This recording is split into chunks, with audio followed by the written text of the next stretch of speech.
Hello everyone, Mike, Weaponcollector, did quite a good video yesterday, or the other day, about all his sort of military books and survival books. I thought I'd do a similar thing.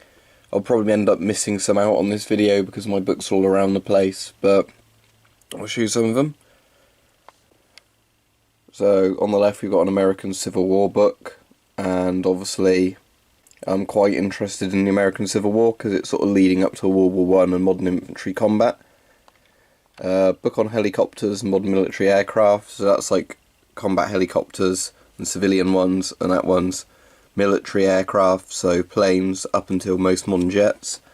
Another Civil War one, war machines, so that's sort of like tanks, helicopters, planes. That World War III one's about sort of, written during the Cold War about what would happen if it actually kicked off into a military conflict in Europe. Another book on military aircraft. Another one on the Civil War. That one of British history, sort of both civil and sort of military history of Britain. World War II photographs, pretty self-explanatory. Mysteries and the Unexplained is like all weird events and things like that. Out the big books, Castles and Strongholds, that one's very good. It's sort of illustrations and like blueprint type floor plans of lots of famous castles to explain like why their defences were well made. Then there's like some of the conspiracy theory type things like Behind Closed Doors, which is all about sort of the Illuminati and groups like that. Book of Boardwalk Empire, the TV series, but it's all about like the real events that inspired the show. Then there's some sort of more unrelated books over there. So a couple more books on fighters and planes. One on gangsters, so that's like an encyclopedia of all the gangsters through history in lots of different countries, which is quite good because it's got ones from South America and Eastern Europe, and not just sort of Britain and America. Armoured fighting vehicles, self-explanatory again, sort of tanks and APCs and things like that. US military operations, 1945 to 1984, so basically everything after World War II that the US was involved in, so Korea, Vietnam, Grenada, stuff like that. Ultimate Spy Book, that's one of, all about spying and espionage.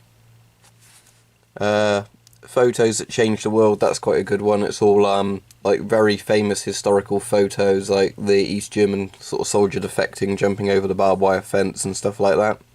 Like, the ones that would have been put all over magazines and stuff at the time, and it's done like as a timeline in the book. Another one on fighters. Big set of books my granddad gave me, all just basically encyclopedias on the Second World War.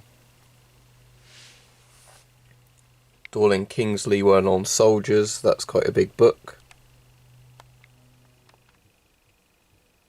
Greatest Battles of World War II, pretty self-explanatory. That's just a book on like the big important battles and all the tactics involved in them. Turning the Tide of War, that's a good one. It's all about sort of battles where the odds really weren't in one army's favour and they won them. The Wards Armies is another sort of big World War II book, and another book on the Second World War. Paris in the Third Reich, that's all about how people in Paris lived and cooperated with the Nazis and everything during Nazi occupation. Third Reich day by day, sort of a timeline of Nazi Germany. Weapons of the Vietnam War is all about the weapons both sides used and booby traps and stuff like that in Vietnam. The Story of the SS, like another one about the history of the Schutzstaffel and stuff in Nazi Germany. Another book on tanks to the right of that. Special Forces, that's a good one. That's all sort of about different Special Forces teams from around the world and how they operate and their tactics and weapons and things. Now that combat one is probably one of the best books I've got, and that's one I've mentioned I think before, and I had a video on it. And that's all training manuals from various armies that have been compiled, and they've added illustrations, and there's some really good information in that.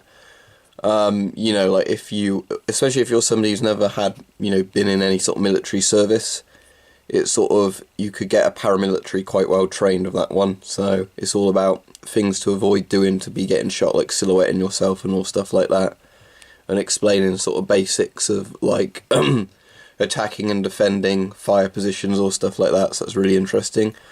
Guns of the Elite, that's another very good one. It's all firearms used by special forces and explaining why they were good. That weapons one is like a big encyclopedia throughout history, so from ancient history to modern firearms. So if you were particularly interested in, say, guns or swords, it's not great because it's sort of a big one. If you want to see how weapons evolved over time, that's very good. The Crimes Are Stalin, that one's all about, you know, the things Stalin did, like starving millions of people to death, and the gulags and everything, because a lot of people just blame Hitler for genocides and stuff like that, not Stalin and Mao. Spying, another book on spy type stuff. The Visual History of the Modern World, that's another one that's not just about war, but a lot of stuff about war's covered in that one. History Atlas of Britain, a bit similar to that other book I showed you earlier. When, where, why and how it happened, that's one all about famous historical events, what led up to them and stuff like that. So it's not all military stuff, but there's a lot of military stuff in there. The Truth About History, that's just sort of one that's a bit more controversial about some issues. Another one, History, just a generic book. Book of Long Ago, that's a good one. That's one I had when I was really young, and it was, you know, obviously made way before I was born. And it's all like illustrated things for kids to learn about different time periods, so that's a really good type one. Who were they? I think that's just about historical figures. Some of these are like really old and I haven't looked at them in years. Dolan Kidney's Children's Encyclopedia, so that's basically like just a one I had when I was a kid, that's like obviously easier to follow than adults encyclopedia. Greatest Mistakes and Mysteries, that's sort of another one like the Unexplained Mysteries one. Serial Killers, pretty self-explanatory. Book on Film, Essential James Bond Encyclopedia, that's pretty good. And that was an old, really old but good Ghosts sort of encyclopedia and about different hauntings and things like that. Absolutely giant book on World War II photographs. That's just a military sort of combat one. Another history sort of the 20th century one, Forces 86, that was quite a good one. It's just all about the British Army during that year and what equipment they had and everything. Modern Land Combat, similar to a lot of the other ones. Big book on war.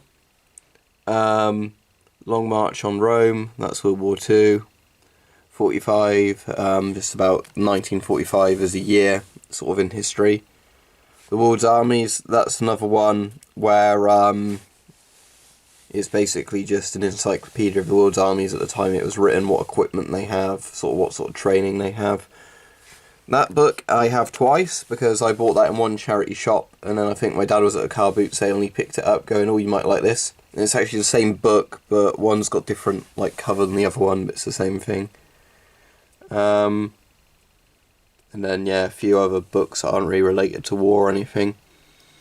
And yeah, and then a big encyclopedia of animals, illustrated history of weapons, and sort of a book on the Cold War. And last of all, I have this, which is one of my favourite, one of these books. It's just a big encyclopedia in the history of certain guns. So you can see about like the development through history of like things that has a section on rifles, machine guns, submachine guns and pistols. Obviously I'm going backwards, and then it also has the encyclopedia type bits to it as well as the history. So that's most of my war books. Nearly all of them I get from places like the Works when they're cheap, or from charity shops, because I don't really spend more than a couple of quid on a book if I can help it. So yeah, most of those books are only a few pound each at most. Alright, I hope that's been interesting.